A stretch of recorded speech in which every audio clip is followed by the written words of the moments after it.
entrepreneurs, are you trying to make more profits in your small business? Like many of us, I'm sure you're feeling it. Business is hard, and now more than ever, you need to have a plan to help your business not just survive, but thrive. I'm Marcia Reiner. I'm a profit and business strategist on a mission. I've helped tons of small business owners to establish and implement a tangible plan that guarantees sustainable profitability and guides your growth. I'd like to share strategies that I've earned and learned with you on today's Profit with a Plan podcast. So I'm really excited to have my guest on today, Ed Forteau, my apologies. Ed is a local business marketing consultant with over 30 years experience and is the co-founder of Email Open Rate Optimization, an email marketing consultancy, which specializes in getting more of your business emails delivered and opened, not just opened, but read and clicked, which is what we're going to talk about today. This is such an important topic, and Ed is the master on it. Ed, thank you, and welcome to Profit with a Plan podcast. Marcia, thanks so much for having me on. I'm really looking forward to this. Me too. So here's the thing that always gets me. We think we hit send, and therefore it's happened and it's done, and my recipient has received it, they've opened it, and they love it. Wrong. Right? What are the current open rates right now on emails going out? Yeah, it's pretty sobering what happens when an email is sent, and it doesn't happen the way most people are hoping it will. Usually a good open rate is considered around 20%, but a lot of the clients that we work with, we get much higher open rates, sometimes 70% open rates. And that's because there's a lot of things that we do with email architecture to make sure that the emails get opened. When I ask people, what's the most important part of making money with email? I hear subject lines have to be really good, which is true. Copy has to be really good, which is also true. And I say, well, you know what? None of that matters if the email isn't delivered. So that's the first thing. And we shouldn't just assume that it is, because more often than not, it doesn't get delivered to the recipient, especially business email.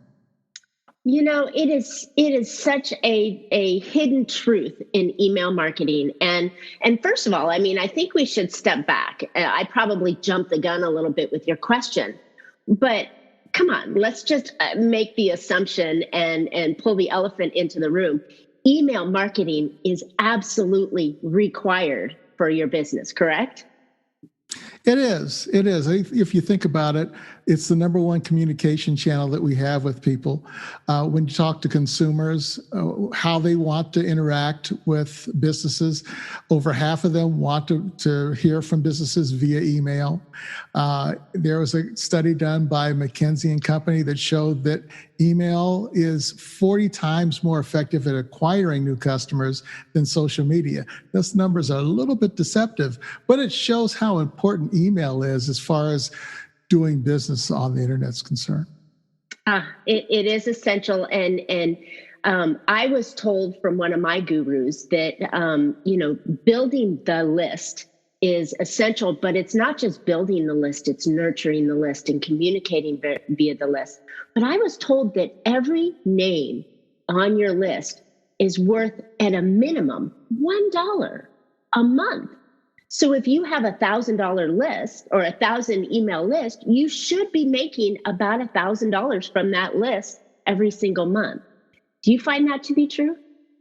In most cases, it's not. And it's certainly correctable if people do that. One thing that people don't realize is that there are over 300 billion emails sent every single day, which is a staggering number. And 90% of those emails are spam. Mm-hmm. And when spammers are sending email, they're doing a few things. First, they're sending emails in bulk. They're using business email addresses, and many times they're spoofing an existing email account, or so they've hacked into an email account, and they use that email account to send out emails. And a lot of those emails are blocked by the email service providers because they know that they're spam. Now, look at a business that's sending out emails legitimately. They're probably using some sort of automation, especially if they have a list. So they're sending out emails in bulk. like a spammer. They are probably not segmenting the list, so all the emails are going out at one time. They're using a business email address, and they're probably trying to sell in the email, which I'll talk about later. But unless you have an established account, because a lot of people will see other marketers selling in their emails, having very long emails. I could mention a couple of different copywriters that have extremely long emails. They email every day, and they're heavy on the sales side. But what people don't realize is that those email addresses have good sender reputation that were built up over time. So the email providers are email box providers are a little bit more lenient with those guys. For the average person, we shouldn't really be selling in the email. The only thing that we should sell is to get the person to a web page where we can do as much selling as we want there. But if we're using a lot of selling words and phrases, those things are going to get flagged, and where you're most likely going to end up is in the promotional folder or, unfortunately, in the spam folder. Wow, that's a really good point about warming up the audience. And it's not necessarily the recipient that you're trying to warm up, but you're trying to warm up the automated system that's reading it, the recipient's email provider that's trying to say, hey, you're friend, you're not foe. So we're not going to automatically kick you in there. And so is there a method that we want to do with that? Like maybe, how do you segment? So we'll take a step back. The first thing that you want to do when you open up an email account, or if you have an existing email account, is make sure that all your authentications are set up properly. And those are just an email signature that verifies that you are the actual owner of the email account that's sending that email. And you mean like the signature at the bottom, like Marcia Reiner, and my telephone number? No, these would be done within the DNS settings. So they're SPF records, they're DKIM records, and even DMARC records. And I'll briefly explain. Yeah, you're speaking a foreign language to some of us here. And what they are really is they're signatures that verify that you are who you are. Imagine this. SPF is like locking the doors to your house. DKIM is like locking the windows to your house.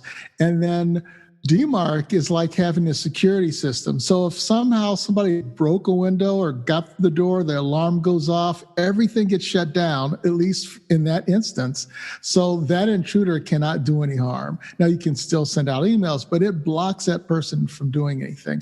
The problem with DMARC for probably 90% of people that set that up is they don't have it set up properly. They don't have it set up to do anything. They have it set up so that the email service, the mailbox providers can see that you have it, which is good. So that's a good mark for you as far as getting your emails delivered. But if something happens, if someone actually breaches your email account, it doesn't do anything to stop them. So you have to set the setting up to block any emails if, for some reason, the DMARC, DKIM or SPF records are not properly authenticated. So that's the first step. Is that something that the everyday person can do in their settings, or is that something that requires additional software and an expert to go in and do that? Yeah, the problem with setting that up is it seems simple because all of the ESPs, the email service providers, or any type of app that you're using that's connected to your email will give you instructions on how to set up SPF and DKIM for their particular service. The problem is most people have multiple services connected to their email. They've got maybe a invoicing app or a proposal app, or they've got the contact us form along with maybe something like Aweber or ActiveCampaign connected. All of those have to be authenticated. And each piece. Each piece. And as you add more of those applications to your email, the way you set it up becomes a little different. So if you're looking at instructions for one, they're acting as if you're in a vacuum. It's the only service you have connected to your email. So a lot of people don't connect them properly, and that's when they get hung up. But that's the first piece. As long as you pass that part, now when you send your email, it goes to the email service provider from the SPF, which is kind of a clearinghouse. I'm not SPF. Oh boy, here I'm blanking out on the clearinghouse. Don't worry about it. It's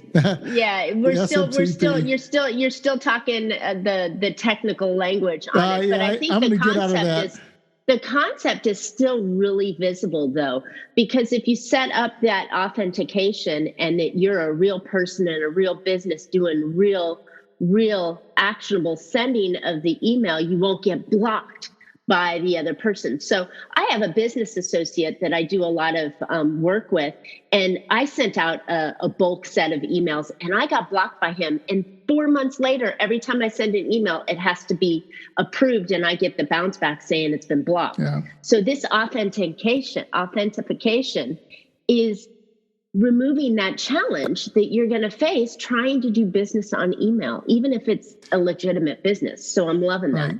So now you said that the second part is the STMP.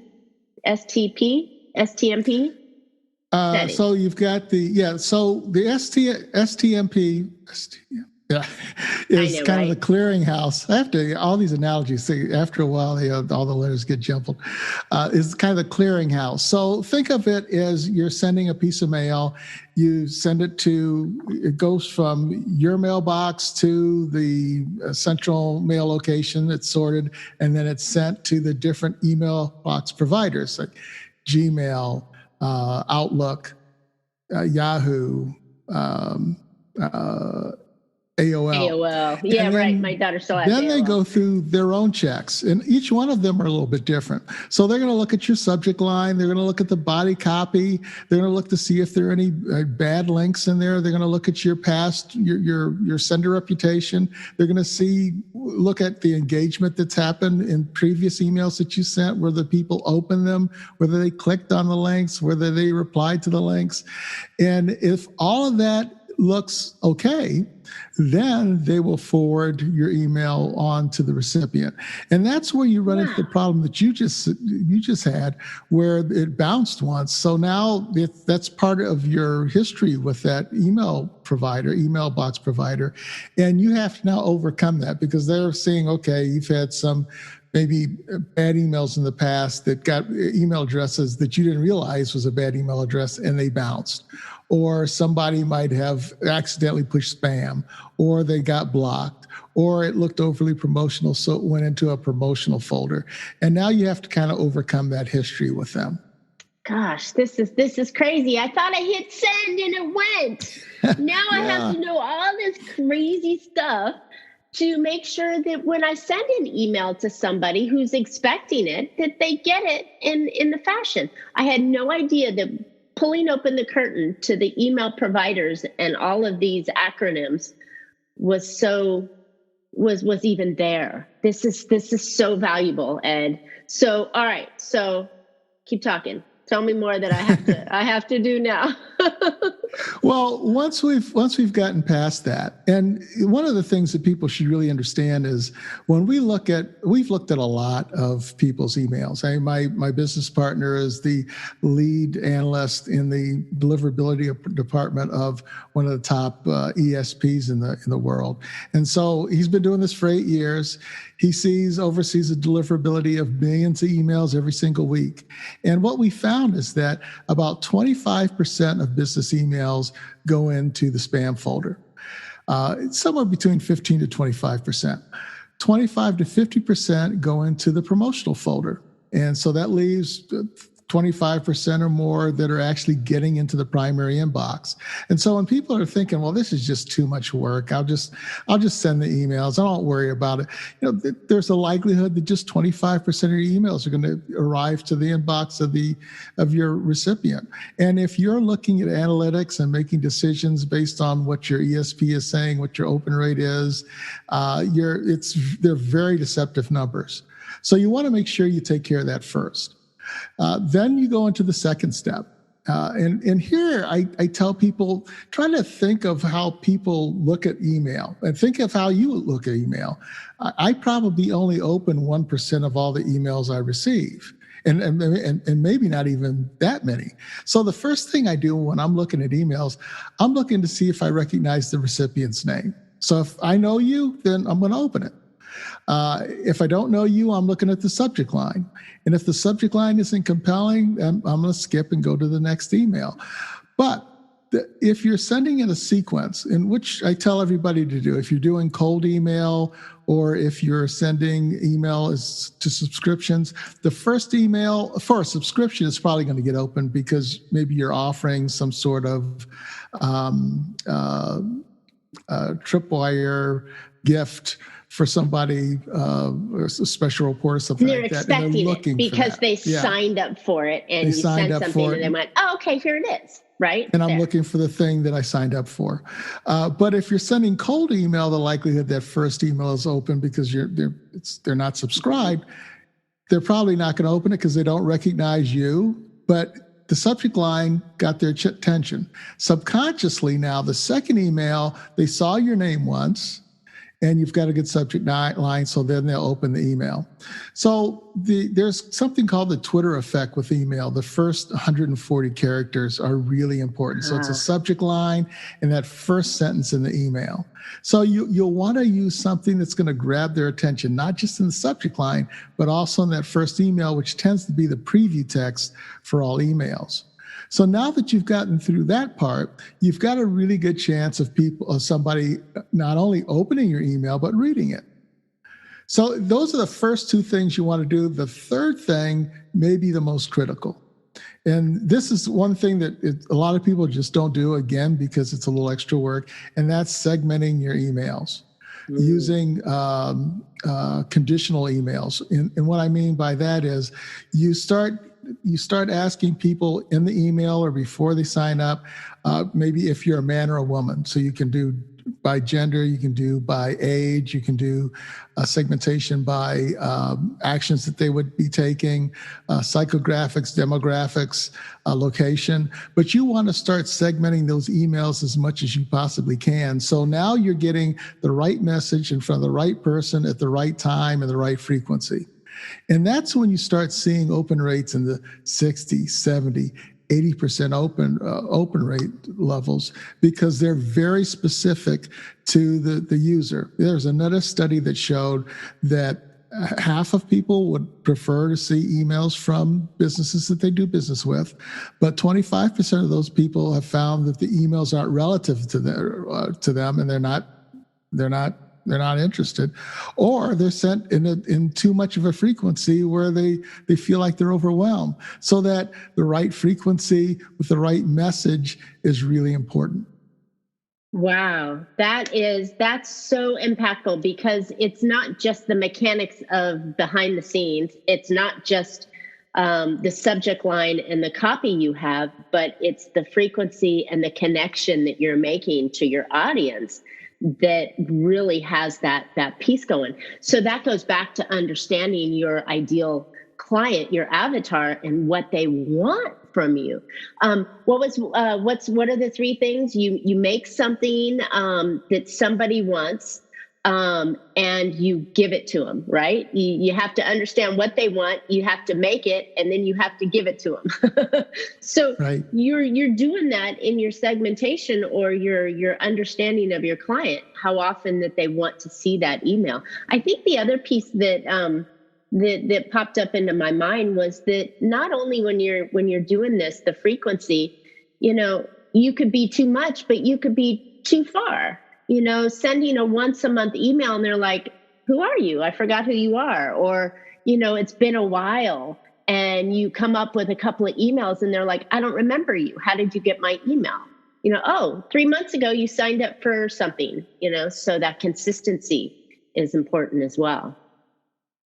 It really is. And a lot of people don't realize that. They'll think, well, I will send something every other week because I don't want to overwhelm people. But keep in mind, they have a lot of emails coming in and they can forget you pretty fast.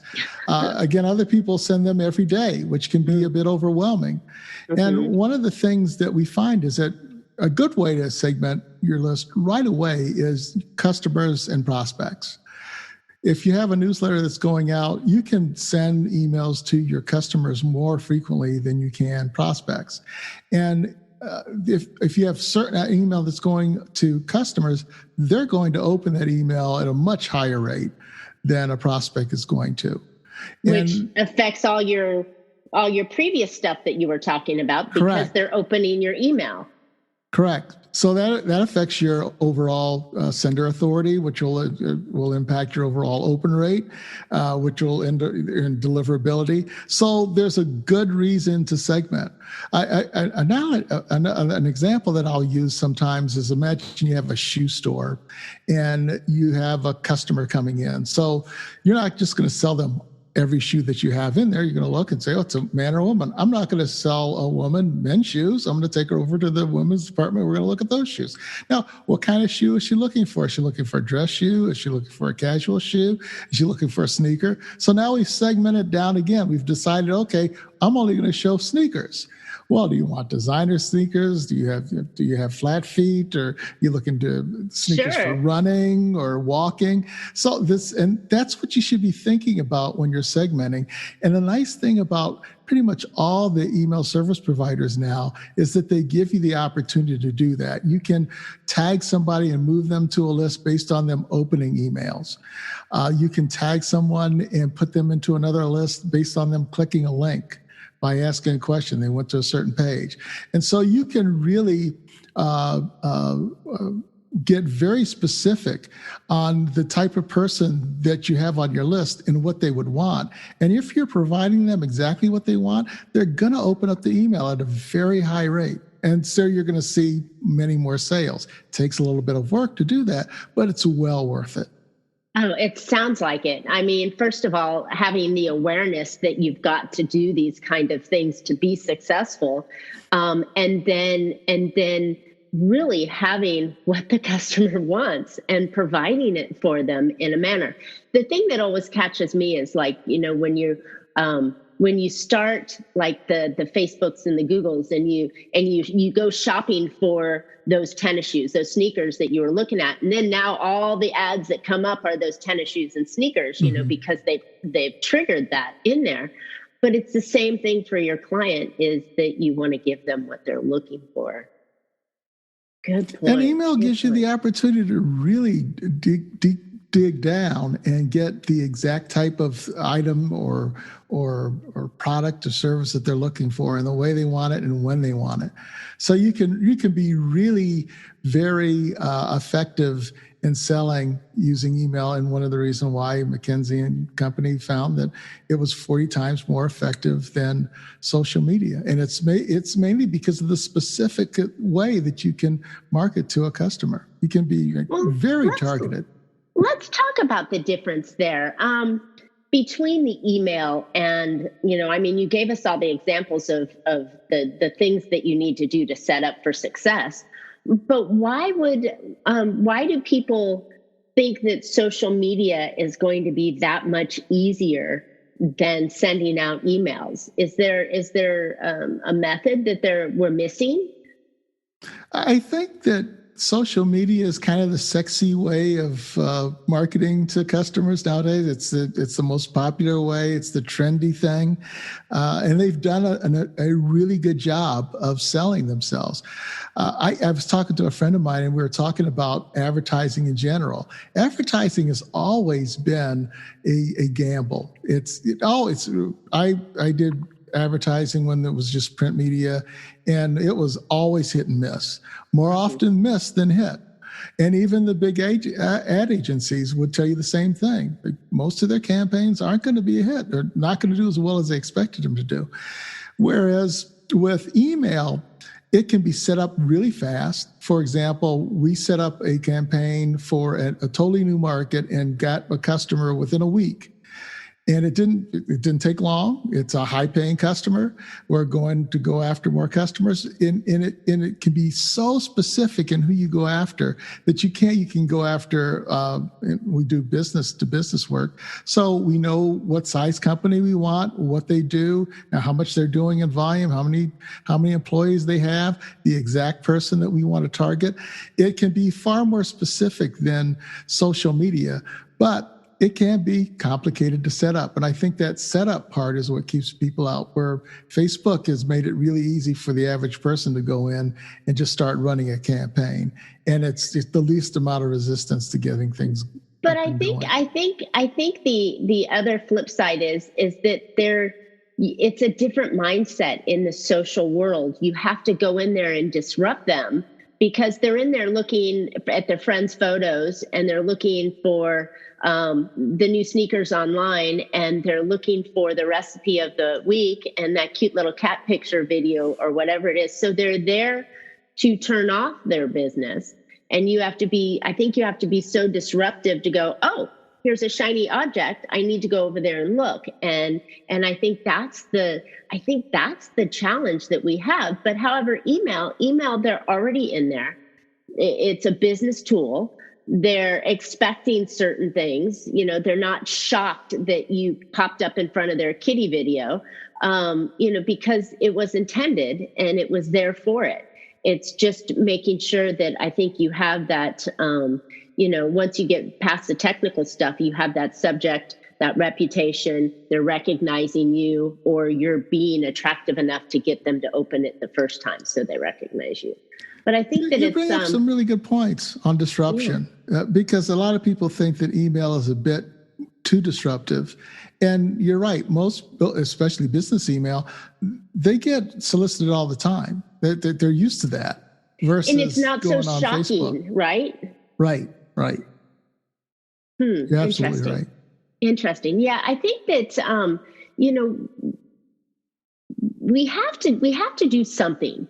We can't just build the baseball park and expect them to come. We have to build it, or we have to talk to them and get them, and then we build it afterwards. So however the chicken or the cart before the horse before the cart, but the same factor has to be there. You have to communicate and you have to market and present your business, or you'll be the best kept secret in the world, whether you have everything that your client would ever want and desire at a price that is, perfect for them. But if they don't know you're there, you can't do business. So this is a necessary evil.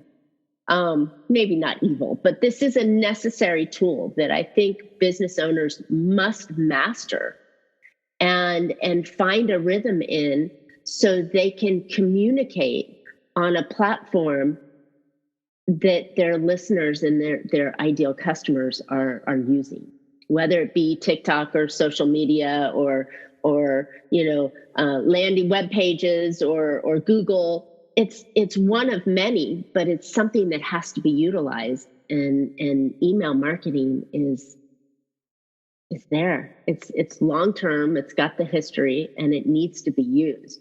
So you've really brought up some fabulous ideas on things that I know my listeners did not realize when they hit that send button and thought that their email would be opened. This is great. So, okay. What else do we need to know in the last few minutes of this incredible conversation that our listeners might need to know? Well, if you're thinking about using email, I think the most important thing is to plan out your strategy first, your overall marketing strategy. So get with someone like you that's going to help them map out their strategy, and then see where email fits into that strategy, whether you're going to use it as an outreach tool, or whether you're going to use it to support your other advertising so you get somebody on a list and then we're going to market to them. That's really important to understand how you're going to use email, whether you're going to be using email for your invoicing or sending out proposals or your contact form, and all the elements of email that are going to be used to generate business for you, and make sure you have a solid plan and a strategy to use them effectively. You are singing my song. Love it. So one of the things that we do inside my consulting agency is that we create a marketing directive. And that marketing directive is essentially the foundation for what you want to do with the email that you're getting. And we know that marketing is that, like you explained in the ad agencies, it often doesn't work.